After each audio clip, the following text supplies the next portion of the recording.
Hello, this is St. Luke's. It's good to be back with you all for this Midweek Message.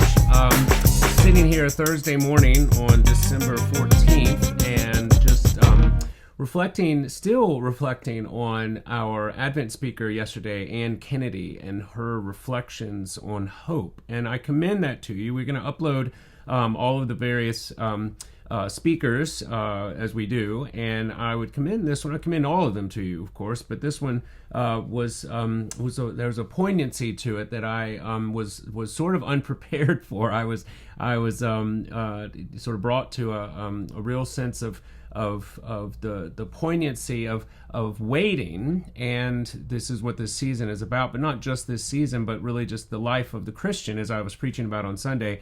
And kind of all of it came together, all of the reflections of sort of childhood and the Hallmark movies and, how far the Lord has brought us, where we are now, what has transpired in my life and the life of this church. And it just all came together in a very moving way. And I was brought back once again to the palpable sense of hope that has been promised to us by God, that we have been given, as I preached about on Sunday, the blessed hope of everlasting life. Like, this is not an intangible, but a very much tangible reality of the Christian life. And of course, it wavers at times, and it is elusive at times, and yet it is the mark and distinctive mark of the Christian witness to the world that is in the midst of this life. We of all people have hope. And so I'm still reflecting on it, and so I was grateful. As good dear friends. I was not surprised that it was as meaningful and poignant as it was, but I was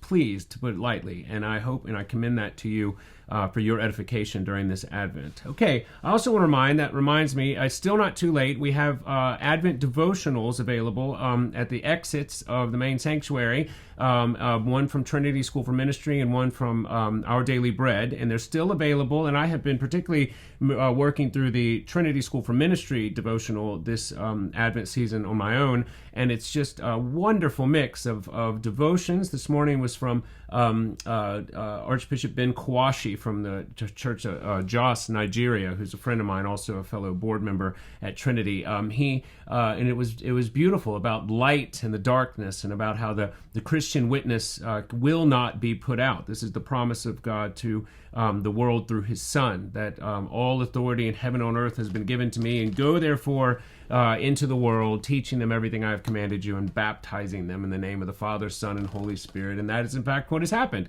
And so it was just a wonderful way to start the day, as I was holding little Bradford around 6 o'clock this morning. So it's very humane time for him to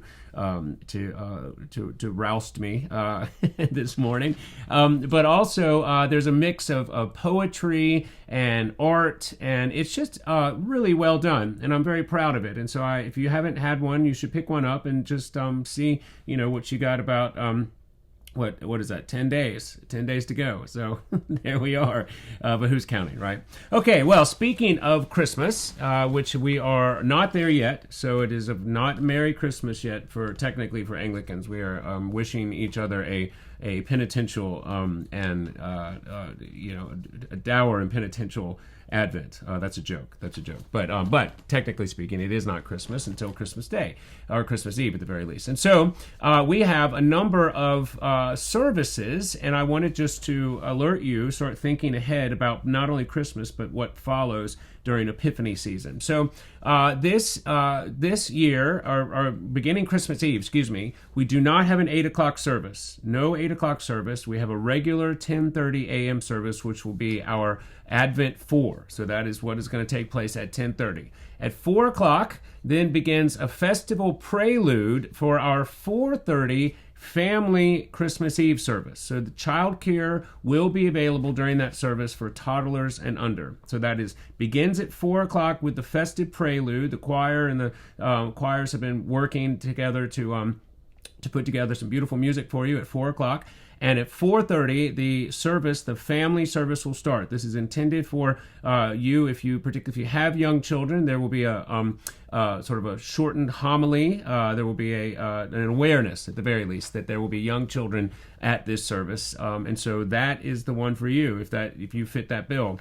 8 o'clock, and at 8:30, there will be our evening service will begin. So you have 4 o'clock is the start of the festival prelude of the 4:30 family service, and then we have our 8 o'clock as the festival prelude for our 8:30 evening service. Okay, so we have 10:30, 4 for the 4:30 service, and 8 beginning the festival prelude for the 8:30. So I hope that wasn't too confusing. I don't think it was, but it may be. But I'm going to put a little thing right there, and it's going to go up, and it's going to show you. So I'm looking out for you. Okay, we do have a Christmas Day service at 10 a.m. No childcare will be available, but children are still welcome. But just so you are duly warned. So that will be at 10 o'clock on Christmas Day.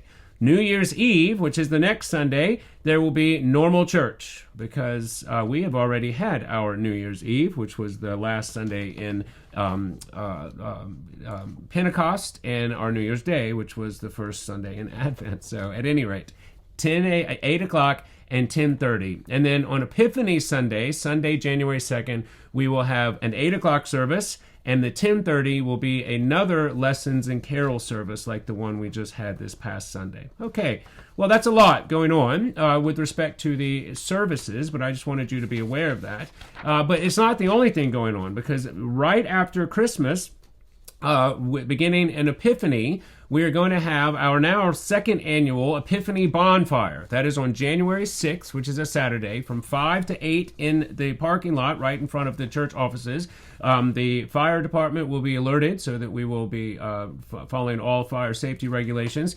But we will have our Epiphany Bonfire. If you don't remember from last year, this is a very traditional way to celebrate Epiphany, is we take the greenery, the garlands and the tree and whatever else green that is now dead, and we will burn them, have an Epiphany Bonfire. So don't throw away your tree. I know your neighbors will have it out by the afternoon on Christmas Day. Not you. Hang on to it. You can put it outside if you want, but hang on to it, or you can even begin dropping it off here at the church after Christmas if you like, because we'll start making a pile of our greenery and of our trees. So we will burn them with the fire department supervision. I was sort of indifferent about the fire department's involvement until I saw how grand the fire was last year, and I was frightened. But I was just looking over at them, and they, of course, were seasoned veterans and were not in the least bit phased. And so I said, well, thank God we have these people around here to keep us safe and to keep our trees and our buildings from burning down. Okay, so don't throw your tree away. Keep your garland and start dropping it off after Christmas in preparation for our Epiphany Bonfire on January 6th. And get ready, start thinking now for what we're having, our second annual Pizza Epiphany.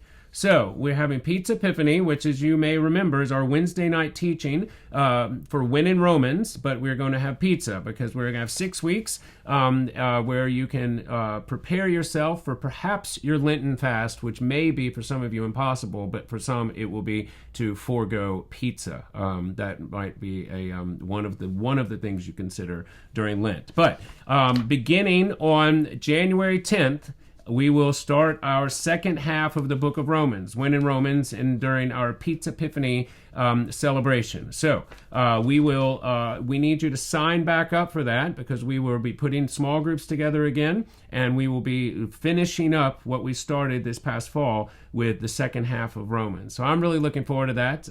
We got 1 through 8. If you want to go back and look at some of your notes, get prepared again, and we're going to begin right on January 10th.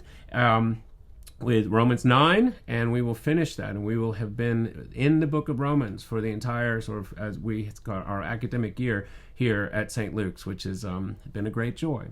Okay, well, there's a lot going on. Please stay in touch. Get your e-zine. If you're not getting the emails from us, let us know, and we will sign you up, because there's a lot of information, a lot of things shortly, coming up in January. We have the annual meeting. We've got some going to the Mere Anglicanism. We've got the Epiphany season, Pizza Epiphany, Romans. We have a lot going on, and for that I'm very grateful, because it simply means that we have a living, breathing, lively church, fueled by the power of the Spirit, living in the joy of the hope set before us, sharing in the fellowship that is unique to believers, and that we are united not simply by our affinities, but by our shared brother and sisterhood in the having been adopted by God through Christ as his heirs. And so there's a lot to be thankful for, a lot to be joyful about, and a lot to be prayerful towards in our lives. And so